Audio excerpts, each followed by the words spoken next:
Hello everyone, स्वागत है आप सभी का आपके अपने यूट्यूब चैनल में जिसका नाम है बायोलॉजी कॉन्सेप्ट। और बच्चों, आज मैं लेकर आई हूँ आपके लिए बहुत ही इंपॉर्टेंट टॉपिक और उसका नाम है एसेक्सुअल रिप्रोडक्शन। तो आइए आप और हम मिलकर शुरू करते हैं ये बहुत ही अच्छा सा, इंटरेस्टिंग सा और इम्पॉर्टेंट टॉपिक, एसेक्सुअल रिप्रोडक्शन। जैसा कि नाम से पता लग रहा है, ए का मतलब होता है बच्चों एब्सेंट। और क्या चीज एब्सेंट? सेक्स ऑर्गन एब्सेंट, यानी इस तरह का रिप्रोडक्शन जो किसमें होगा? सिंगल, जो किसके थ्रू होता है? सिंगल पेरेंट के थ्रू होता है और जिसमें कोई सेक्स ऑर्गन का इन्वॉल्वमेंट नहीं होता। अब इसमें जो भी ऑफस्प्रिंग्स बनेंगे, ऑफस्प्रिंग्स का मतलब होता है कि जो भी प्रोजेनी होगी या जो भी बच्चे होंगे वो आइडेंटिकल होंगे किसके? पेरेंट के। अब आप मुझसे पूछ सकते हैं कि ये जो ऑफस्प्रिंग्स होंगे ये आइडेंटिकल क्यों होंगे अपने पेरेंट के? इसलिए होंगे क्योंकि अगर आपको ध्यान हो कि जो सेक्सुअल रिप्रोडक्शन होता है, उस सेक्सुअल रिप्रोडक्शन में क्या होता है? मेल गैमेट और फीमेल गैमेट, इन दोनों का फ्यूजन होता है। मेल गैमेट और फीमेल गैमेट। तो कुछ कैरेक्टर्स मेल के होंगे और कुछ कैरेक्टर्स फीमेल के होंगे। दोनों कैरेक्टर्स की मिक्सिंग होगी और फिर जो ऑफस्प्रिंग आएगी उस ऑफस्प्रिंग में कुछ कैरेक्टर्स मेल के, कुछ कैरेक्टर फीमेल के होंगे और कुछ कैरेक्टर वो अपने आप इनहेरिट करेगा, कुछ कैरेक्टर वो अपने आप जनरेट करेगा। तो यानी यहां पर क्या हुआ? मिक्सिंग हुई जीन्स की। इस वजह से जो ऑफस्प्रिंग होंगे वो आइडेंटिकल नहीं होंगे। किस केस में? सेक्सुअल रिप्रोडक्शन के केस में। लेकिन जो एसेक्सुअल रिप्रोडक्शन होता है वहां पे चूंकि सिंगल पेरेंट का इन्वॉल्वमेंट है, एक ही पेरेंट का इन्वॉल्वमेंट है, इसीलिए जो ऑफस्प्रिंग होंगे यानी कि जो बच्चे होंगे या जो प्रोजेनी होगी, आगे आने वाली जनरेशन होगी, वो आइडेंटिकल होगी किसके? पेरेंट के। अब इसमें जितने भी ऑफस्प्रिंग्स बनेंगे वो सब क्या होंगे? एक दूसरे से सेम होंगे। कैसे? यानी देखने में भी, देखने में को हम बोलेंगे टेक्निकल लैंग्वेज में मॉर्फोलॉजिकली और जेनेटिकली। जो दूसरा टर्म आएगा वो आएगा जेनेटिकली, यानी मॉर्फोलॉजिकली और जेनेटिकली आइडेंटिकल होंगे। और इस तरह की ऑफस्प्रिंग्स को हम क्या टर्म नाम दे देंगे? क्लोन। तो क्लोन के बारे में अगर क्वेश्चन पूछा जाए कि क्लोन क्या होते हैं, तो clones are produced through asexual reproduction and which are morphologically and genetically identical। कैसे? दिखने में भी और जेनेटिकली भी क्या होगा? आइडेंटिकल होगा। तो अगर कोई आपसे पूछता है कि व्हाट इज एसेक्सुअल रिप्रोडक्शन, तो हम क्या लिखेंगे कि asexual reproduction is that type of reproduction in which single parent is involve and the progeny or the offsprings are identical to the parent. The progeny are formed is known as clone and that are morphologically and genetically similar। यानी asexual reproduction, अलैंगिक जनन, इस प्रकार का जनन होता है जिसमें कि जो ऑफस्प्रिंग होंगे वो अपने पेरेंट्स के आइडेंटिकल होंगे। अब क्वेश्चन आता है कि ये जो एसेक्सुअल रिप्रोडक्शन है वो एसेक्सुअल रिप्रोडक्शन किस किस तरीके से हो सकता है?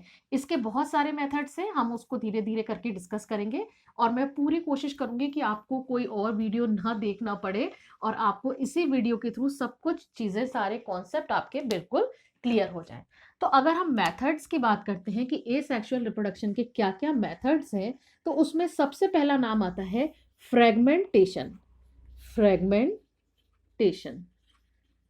फ्रेगमेंटेशन, जैसा कि बच्चों नाम से पता लग रहा है, फ्रेगमेंटेशन यानी कि फ्रेगमेंट्स का बनना, formation of fragment, formation of fragments. ठीक है। अब इसका एग्जाम्पल क्या है? इसका बेस्ट एग्जाम्पल है स्पायरोगायरा। आप लोगों ने जूनियर क्लासेस में एक एल्गी का नाम सुना होगा जो फिलामेंटस एल्गी होती है, कुछ इस तरह की एल्गी होती है और उसमें फिलामेंट्स होते हैं। तो फ्रेगमेंटेशन का मतलब क्या हुआ कि ये जो इसका फिलामेंट है, स्पायरोगायरा का जो फिलामेंट है, वो स्प्लिट हो जाएगा, वो टूट जाएगा। मान लीजिए वो यहां पर से स्प्लिट हुआ, तो उससे क्या होगा कि दो अलग अलग फ्रेगमेंट्स बन गए। ये एक फ्रेगमेंट बन गया, ये दूसरा फ्रेगमेंट बन गया। अब ये डिवाइड करेगा और डिवाइड करके क्या कर देगा? नया फिलामेंट बना लेगा। और ये भी डिवाइड करेगा और ये भी डिवाइड करके क्या करेगा? नया फिलामेंट बना लेगा और नया क्या बन जाएगा? स्पायरोगायरा बन जाएगा। तो फ्रेगमेंटेशन का मतलब क्या हुआ? फॉर्मेशन ऑफ फ्रेगमेंट या फिर फ्रेगमेंट्स का बनना। और ये किस में देखने को मिलता है? स्पायरोगायरा एल्गी में। और इसमें क्या होगा कि जो एल्गी है, जो फिलामेंट है, सर नॉर्मली ये फिलामेंटस एल्गी में देखने को मिलता है। और इस कंडीशन में क्या होगा कि ये फिलामेंट स्प्लिट हो जाएगा, टूट जाएगा फ्रेगमेंट्स में, और हर पार्ट सेपरेट होके क्या बना लेगा, नया फिलामेंट बना लेगा। अब अगर मैं बात करूं दूसरे मेथड की, तो दूसरा मेथड इसका आता है फिशन। अब फिशन जो होता है, फिशन का मतलब भी क्या होता है, स्प्लिट होना। किस तरीके से स्प्लिट होगा वो मैं अभी आपको बताती हूँ। फिशन, फिशन स्प्लिटिंग, यहां पे आप लिखेंगे स्प्लिटिंग। ये आपको देखने को मिलेगा अमीबा में और पैरामीशियम में। अमीबा और पैरामीशियम ये दोनों ही बहुत यूनिसेलुलर ऑर्गेनिज्म है, और इसमें आपको फिशन देखने को मिलेगा। ये फिशन का मतलब मैंने बताया स्प्लिटिंग। अब ये जो फिशन होता है ये दो तरह का होता है। एक होता है बाइनरी फिशन और एक होता है multiple fission. Multiple fission, binary fission को समझते हैं सबसे पहले। बाइनरी फिशन में हमने मान लीजिए एग्जांपल लिया अमीबा का, ठीक है। अब अमीबा को मैंने ड्रॉ करा, यूनिसेलुलर ऑर्गेनिज्म है, ये स्प्लिट हुआ और स्प्लिट होके इसने क्या बनाया, इसने दो छोटे से अमीबी बना दिए, ये बना दिए, ठीक है। अब क्या होगा, अब इसमें इन अमीबा की ग्रोथ होगी और ये क्या बन जाएंगे, इनका साइज जो है वो एनलार्ज हो जाएगा। क्लियर। अब क्या होगा, अब वापस से इसमें फिजन होगा। बाइनरी, बाइनरी बाइनरी का मतलब होता है दो में डिवाइड होना, यानी ये जो अमीबा है वो डिवाइड हुआ कितने में, दो में। दो छोटे अमीबी बने, फिर इन दोनों छोटे अमीबी की ग्रोथ हुई। जब ये ग्रोथ एक सर्टेन लेवल तक पहुंच गई, तब उसके बाद फिर से इसमें डिवीजन होगा और क्या बन जाएंगे, दो छोटे अमीबी बन जाएंगे, और ये प्रोसेस क्या होगा, चलती रहेगी। इसीलिए हम इसको क्या कहेंगे कि ये कैसा है, इमॉर्टल है नेचुरली। यानी ऐसा नहीं है कि अगर अमीबा आप लें और क्रश करें तो वो तो एक एक्सटर्नल मेथड हो गया, लेकिन अगर हम नेचुरली बात करें तो नेचुरली ये क्या हो जाएगा, ये वाला जो मेथड होगा बाइनरी फिशन का, इसकी वजह से अमीबा क्या हो जाएगा, इमॉर्टल हो जाएगा। अब हम बात करते हैं मल्टीपल फिजन की। मल्टीपल फिजन का क्या मतलब होगा बेटा, कि जैसे मान लीजिए मैंने बना दिया यहाँ पे अमीबा, ठीक है। अब इसमें यहाँ पे क्या हो रहा था, ये दो पार्ट्स में डिवाइड हो रहा था। मल्टीपल फिजन में क्या होगा कि सबसे पहले मैं इसको इरेज करती हूं। अब यहाँ पे क्या होगा, ये इसमें ये अमीबा है और ये इसमें क्या है, न्यूक्लियस है।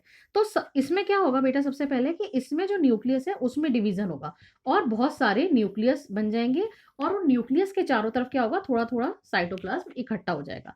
उसके बाद जब एक सर्टेन लेवल पर आने के बाद ये जो वॉल है, ये वॉल रप्चर कर जाएगी, और ये जो सारे के सारे न्यूक्लियस और इसके चारों तरफ थोड़ा थोड़ा साइटोप्लाज्म है, ये क्या होगा, रिलीज हो जाएंगे, और रिलीज होके थोड़े टाइम में ये डेवलप होके क्या बना देंगे, नया अमीबा बना देंगे। तो इसमें क्या हुआ कि एक अमीबा से बहुत सारे अमीबा बन गए, इसमें पहले न्यूक्लियर डिवीजन हुआ। जबकि बाइनरी फिशन में क्या हो रहा था कि उसमें न्यूक्लियर और जो साइटोकाइनेसिस है, कैरियोकाइनेसिस और साइटोकाइनेसिस एक साथ हो रहा था। यहाँ पे क्या हो रहा है कि पहले कैरियोकाइनेसिस हो रहा है। कैरियोकाइनेसिस मतलब न्यूक्लियस का डिवीजन, कैरियन जो वर्ड आता है वो आता है न्यूक्लियस के लिए। तो उसमें न्यूक्लियस बार बार डिवाइड कर रहा है, जिससे कि नंबर ऑफ न्यूक्लियाई इंक्रीज हो गया है, और फिर ये वॉल रप्चर होगी, और फिर ये जो इंडिविजुअल जो पार्ट है, यानी न्यूक्लियस प्लस साइटोप्लाज्म, ये डिवाइड करके नया अमीबा बना रहा है। इसको हम कहते हैं मल्टीपल फिजन। तो दो मेथड हम लोगों ने देखे, एक हुआ फ्रेगमेंटेशन और एक हुआ फिशन।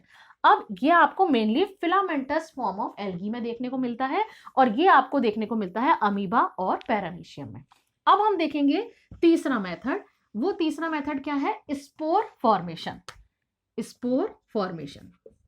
अब ये स्पोर जो होते हैं बेटा, ये नीट के लिए भी और 12th क्लास के अगर स्टूडेंट्स देख रहे हैं उनके लिए भी बहुत इंपॉर्टेंट क्वेश्चन है, कि अक्सर स्पोर की प्लॉइडी पूछ ली जाती है। प्लॉइडी का मतलब होता है कि वो हैप्लॉइड हैं या डिप्लॉइड हैं, या इनकी प्लॉइडी क्या है। तो स्पोर की प्लॉइडी हमेशा हमेशा और हमेशा क्या होती है, एन होती है, यानी कि स्पोर क्या होते हैं, हैप्लॉइड होते हैं। अब ये स्पोर जो हैं वो कई तरह के होते हैं, उनमें से मैं आपको इंपॉर्टेंट बता रही हूँ कि कौन कौन से हैं। एक तो होता है जू स्पोर। जू स्पोर जो होते हैं वो कुछ इस तरीके के होते हैं, ये आपको वॉलवॉक्स में देखने को मिल जाएंगे। वॉलवॉक्स एक एल्गी है, और इसमें जू स्पोर यानी ऐसे स्पोर जिसमें क्या प्रेजेंट है, फ्लैजिला प्रेजेंट है। और फ्लैजिला क्या होती है, फ्लैजिला होती है लोकोमोटरी ऑर्गन, यानी कि चलने के अंग, यानी कि जिससे कि वो पर्टिकुलर ऑर्गेनिज्म मूव कर सकता है। ये जूस्पोर क्या करते हैं, ये डिवाइड करते हैं और नया पूरा का पूरा एक जो ऑर्गेनिज्म है उसको बना लेते हैं। तो एक तो हुआ स्पोर में ज़ूस्पोर एग्जाम्पल, और दूसरा जो इसका एग्जाम्पल होता है वो होता है कोनिडिया। कोनिडिया जो आपको देखने को मिलेंगे वो आपको मेनली देखने को मिलेंगे फंजाई में, और फंजाई में भी अगर मैं पर्टिकुलरली बताऊं आपको कोनिडिया किस में मिलेंगे, तो वो मिलेंगे आपको पेनिसिलियम में। इसमें जो कोनिडिया डेवलप होते हैं वो कोनिडिया क्या होते हैं, चेन्स में डेवलप होते हैं। ये जो मैं स्फेरिकल स्ट्रक्चर मैंने बनाया ये वाले, इसी तरीके से ये मैंने दूसरा बनाया। ये देखिए, ये जो कोनिडिया होते हैं ये कोनिडिया इस प्लांट बॉडी से सेपरेट होंगे और सेपरेट होकर डिवाइड करके क्या बना देंगे, नया ऑर्गेनिज्म बना देंगे। तो आज हम लोगों ने 3 तरीके देखे एसेक्सुअल रिप्रोडक्शन के। एक था फ्रेगमेंटेशन, दूसरा था फिशन, तीसरा था स्पोर फॉर्मेशन। उनमें से फ्रेगमेंटेशन का मतलब है फॉर्मेशन ऑफ फ्रेगमेंट्स, जो मेनली फिलामेंटस एल्गी में देखने को मिलता है। फिशन जो मिलता है वो यूनिसेलुलर ऑर्गेनिज्म में। और एक खास बात और आप ध्यान रखिए कि एसेक्सुअल रिप्रोडक्शन जो होता है बच्चों, वो हमेशा आपको यूनिसेलुलर या ऐसे ऑर्गेनिज्म जिनका की ऑर्गेनाइजेशन सिंपल है, ज्यादा कॉम्प्लेक्सिटी नहीं है, मोनेरा और प्रोटिस्टा, उसमें देखने को मिलता है। अब ये फिशन 2 तरह का था, बाइनरी और मल्टीपल। इसके एग्जाम्पल में मैंने आपको अमीबा से समझाया, जिसमें अमीबा में क्या हो रहा था कि वो स्प्लिट हो रहा था 2 पार्ट्स में, 2 छोटे अमीबी बन रहे थे, और फिर वो 2 छोटे अमीबी ग्रो करेंगे, और जब ग्रोथ एक सर्टेन लेवल तक पहुंच जाएगी तब वो क्या करेंगे, आगे डिवाइड करके और अमीबा बना देंगे। जबकि मल्टीपल फिजन में क्या हो रहा था कि एक अमीबा था, उसमें एक न्यूक्लियस था, उसमें पहले कैरियोकाइनेसिस हुआ, यानी बहुत सारे न्यूक्लियस बने, और बहुत सारे न्यूक्लियस, सब न्यूक्लियस के चारों तरफ थोड़ा थोड़ा साइटोप्लाज्म इकट्ठा हो गया, फिर उस वॉल रप्चर हुई और वो सब सेपरेट हो गए, और सेपरेट होकर डिवाइड करके उन्होंने नया ऑर्गेनिज्म बनाया। तीसरा जो था वो स्पोर फॉर्मेशन था। वो स्पोर फॉर्मेशन, सबसे पहला इंपॉर्टेंट क्वेश्चन, स्पोर की प्लॉइडी क्या होती है, वो होती है हैप्लॉइड। और ये स्पोर 2 तरह के हैं, ज़ूस्पोर और कोनिडिया। कई और तरह के हैं लेकिन इनमें से इंपॉर्टेंट 2 हैं, ज़ूस्पोर और कोनिडिया। ज़ूस्पोर वो स्पोर्स होते हैं जिनमें फ्लैजिला मौजूद होती है, और कोनिडिया ये आपको देखने को मिलते हैं फंजाई में, फंजाई में भी पर्टिकुलर पेनिसिलियम में, और ये हमेशा चेन के फॉर्म में होते हैं, और ये मेन प्लांट बॉडी से सेपरेट होते हैं और सेपरेट होके नया थैलस या नया ऑर्गेनिज्म बना लेते हैं। आगे आने वाले वीडियो लेक्चर में मैं आपको और बताऊंगी कि एसेक्सुअल मेथड ऑफ रिप्रोडक्शन कौन कौन से होते हैं। तब तक स्टे विद अस। लेकिन जाने से पहले आप सभी से रिक्वेस्ट है कि आप आपके अपने यूट्यूब चैनल बायोलॉजी कॉन्सेप्ट को ज्यादा से ज्यादा लाइक करें, शेयर करें और सब्सक्राइब करें। ये बिल्कुल फ्री है। Thank you very much.